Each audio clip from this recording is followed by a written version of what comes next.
హరి ఓం. ఇవాళ కృష్ణాష్టకం చెప్తున్నాను.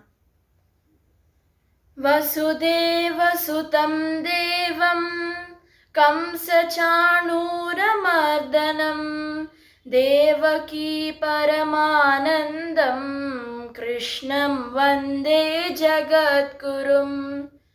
అతసీ పుష్పసంకాశం హారణూపురశోభితం రత్నకంకణకేయూరం కృష్ణం వందే జగద్గురుం.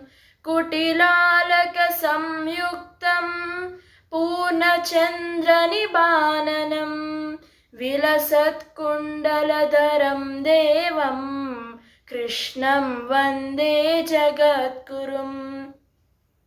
మందారగంధ సంయుక్తం చారుహాసం చతుర్భుజం బర్హి పించావచూడాంగం కృష్ణం వందే జగద్గురుం.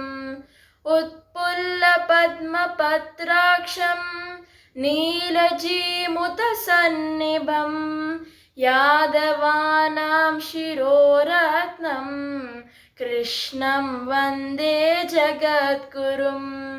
రుక్మిణీకేలి సంయుక్తం పీతాంబరసుశోభితం అవాప్తతులసీగంధం కృష్ణం వందే జగద్గురుం.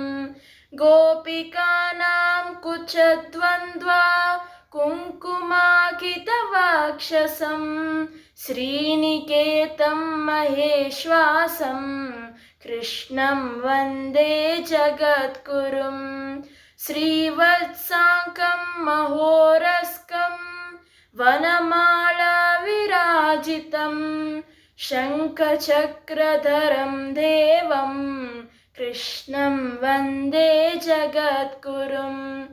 కృష్ణాష్టకమిదం పుణ్యం ప్రాతరుత్థాయ యః పఠేత్ కోటిజన్మకృతం పాపం స్మరణేణ వినశ్యతి స్మరణేణ వినశ్యతి స్మరణేణ వినశ్యతి. ధన్యవాదములు.